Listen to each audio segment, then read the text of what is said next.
तो hello students, I hope आप सब ठीक होंगे। आज हम स्टार्ट करने वाले हैं हमारा पहला टॉपिक जो है डाइजेस्टिव सिस्टम। हम बहुत से लोगों को पता होगा डाइजेस्टिव सिस्टम के बारे में। हमें क्या पता है कि वो खाना पचाता है। अगर मैं लेमन लैंग्वेज में बात करूं तो डाइजेस्टिव सिस्टम यही तो काम है। लेकिन आज हम पूरी डिटेलिंग जानेंगे, 10th का कॉन्सेप्ट जानेंगे, 11th का कॉन्सेप्ट जानेंगे।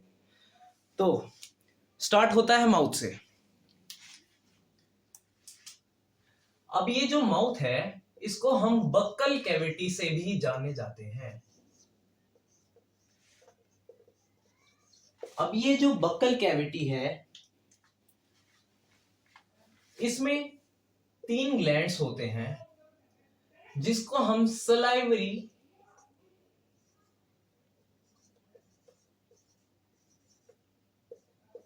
ग्लैंड भी बोलते हैं। These 3 glands are known as salivary glands. Now, what is the function of these salivary glands? इसका फंक्शन क्या है? इनका फंक्शन है salivary amylase को, जो अमाइलेस है, salivary amylase को सिक्रीट करना। आई होप आप सब लिख रहे होंगे। अब हमने ये तो जान लिया कि सलाइवरी अमाइलेस सिक्रीट तो करता है, लेकिन काम क्या है सलाइवरी अमाइलेस का? जो हम फूड खाएंगे ना दोस्तों, जो हम फूड खाएंगे, ये जो सलाइवरी अमाइलेस है ना, उसका जो स्टार्च होगा, जैसे हम अगर चपाती खाते हैं, when we eat a chapati, so there is starch present in that chapati. So how is that starch digested? It is digested here also, and further I'll tell where it will digest more. Now this starch is digested by salivary gland.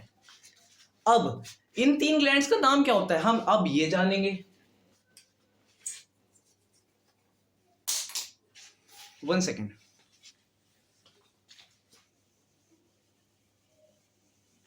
अब जो मैंने 3 gland बनाए हैं, आपको दिख रहा होगा एक सबसे बड़ा होगा, ये वाला जो सबसे बड़ा है, इसको हम बोलते हैं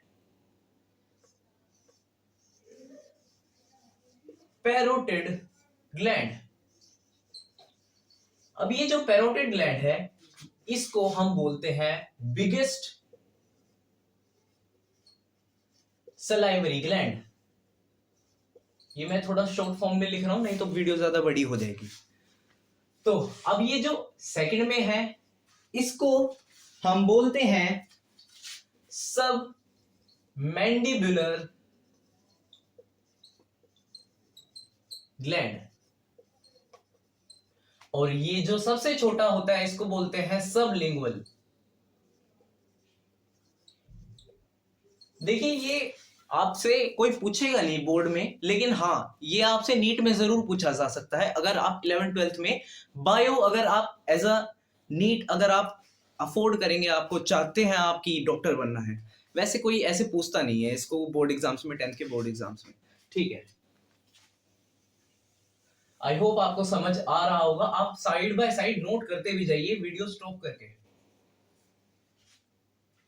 अब हमने इस पोर्शन की बात कर ली है। हमने क्या बोला, हम माउथ में गए, माउथ में हमने फूड जो खाया उसको सलाइवरी अमाइलेस डाइजेस्ट करता है। अब जो सलाइवरी अमाइलेस डाइजेस्ट तो करता है, उसको सिर्फ स्टार्च डाइजेस्ट कर रहा है, अभी सब कुछ डाइजेस्ट नहीं हुआ है, कंप्लीट डाइजेशन अभी नहीं हुई है।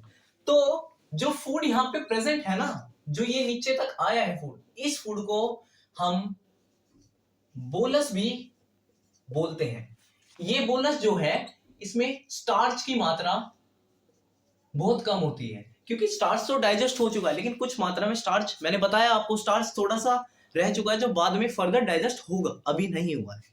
अब ये बोलस कहां पे, ये क्या कर रहा है, ये नीचे गया और स्टमक में गया। अब स्टमक में कैसे गया, जो इस ट्यूब की वजह से। अब ये ट्यूब क्या है, अब हम ये जानेंगे ये ट्यूब क्या है।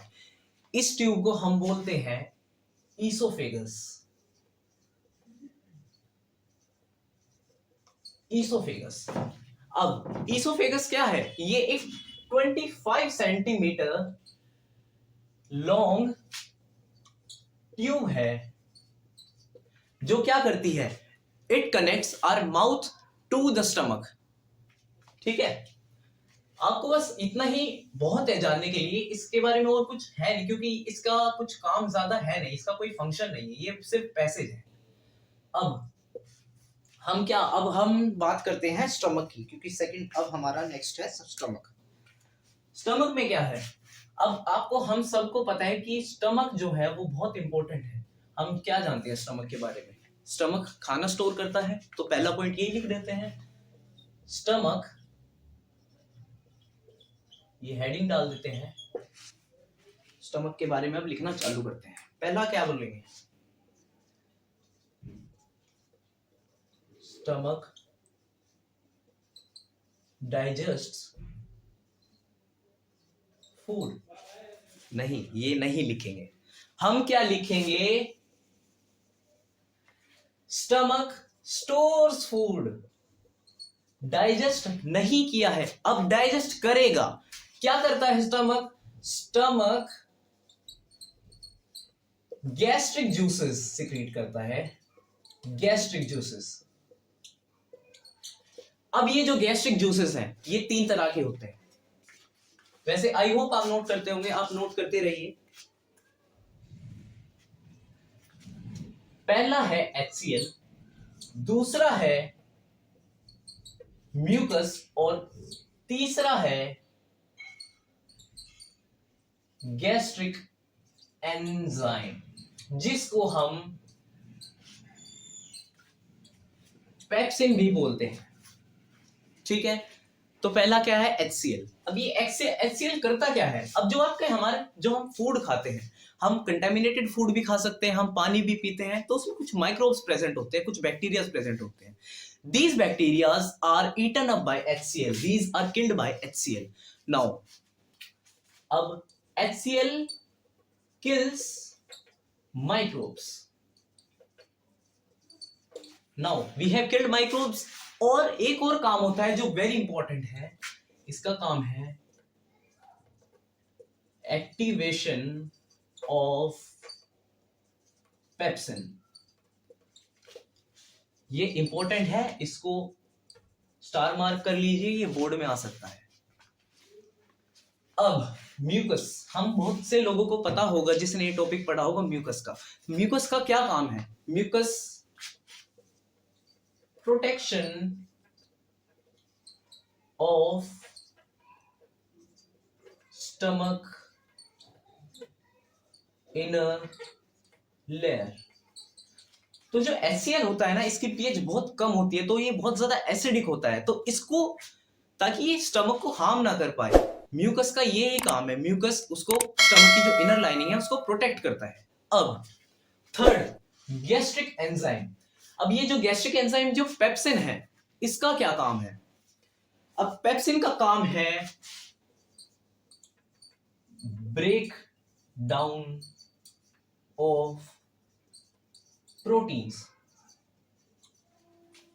Now, breakdown of proteins. Now, proteins has not digested yet. It has just broken down. Now, who digests protein? Right now, we'll understand that. Wait.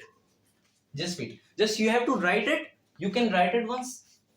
Take screenshot, or you can just copy it down. You can pause the video.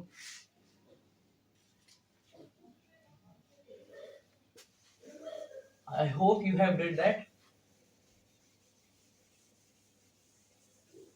Right now, protein is not digested. It has just broken down. Now let's talk about small intestine. Small intestine, what am I talking about? Small intestine is this. Small intestine. Now this layer, this tube of stomach, ending stomach, just touches this small intestine. It just passes through here. It doesn't copy. हमने क्या पढ़ा है? हमने हमेशा देखा है, ऐसा diagram तो देखा है, हम बहुत कम लोगों को पता है कि जो स्टमक है वो सीधा जुड़ता है स्मॉल इंटेस्टाइन से, ना कि लार्ज इंटेस्टाइन से। तो स्मॉल इंटेस्टाइन इसका नेक्स्ट पार्ट है।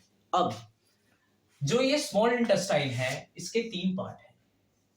ये 3 पार्ट से बना है। एक है डिओडेनम। डिओडेनम की spelling, I'm sorry,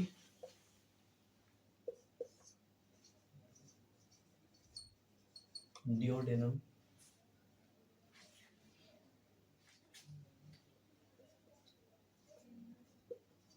jejunum and duodenum, jejunum and ileum. ये तीनों याद कर लीजिए, डिओडेनम, जेजुनम एंड इलियम. अब जो ये डिओडेनम है, ये है डिओडेनम, ये फर्स्ट सी शेप्ड है. ये पहले बात तो ये कि ये सी शेप्ड है, ये सी शेप्ड है डिओडेनम. और जो स्मॉल इंटेस्टाइन का जो फर्स्ट शुरू का हिस्सा है ये डिओडेनम का ही है. जो सेकंड हिस्सा है, ये सेकंड हिस्सा क्या है, ये जो ज्यादा कॉइल्ड है इसको हम बोलते हैं जेजुनम. ये बहुत ही बड़ा स्ट्रक्चर है, बहुत बड़ा, ये सबसे बड़ा स्मॉल इंटेस्टाइन में. इसकी लेंथ कम से कम इन दोनों को मिलाकर भी ज्यादा मिलेगी. ठीक है, तो जेजुनम. अब ये जो आखिरी पार्ट बचा है ना, जो इससे जुड़ रहा है, इसको हम बोलते हैं इलियम. ठीक है, इलियम. तो सी शेप जो है डिओडेनम है, जेजुनम ये है सेकंड, ये वाला पार्ट हाईली कॉइल्ड और लॉन्ग, और इलियम जो है वो हाईएस्ट कॉइल्ड है, इससे ज्यादा कॉइल्ड नहीं है, ये सबसे ज्यादा कॉइल्ड है. ये आखिरी पार्ट है स्मॉल इंटेस्टाइन का, इसके बाद स्मॉल इंटेस्टाइन खत्म हो जाता है. और हमने स्मॉल इंटेस्टाइन का सिर्फ अभी स्ट्रक्चर देखा है, अब हम जानेंगे इसके फंक्शंस. आई होप आपने नोट किया होगा. नाउ हमें ये भी पता है कि जो स्मॉल इंटेस्टाइन है ना, इसके अंदर विलाई प्रेजेंट होती है. What are villi? Villi are finger like small structure which absorb the nutrients. Okay, they absorb the nutrients. So villi, finger like projections. Also small intestine, here our digestion gets complete. Till ileum our digestion gets complete, then only stool is left which is secreted further. Now this is villi, and then what were we writing?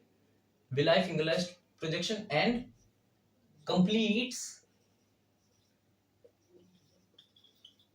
digestion.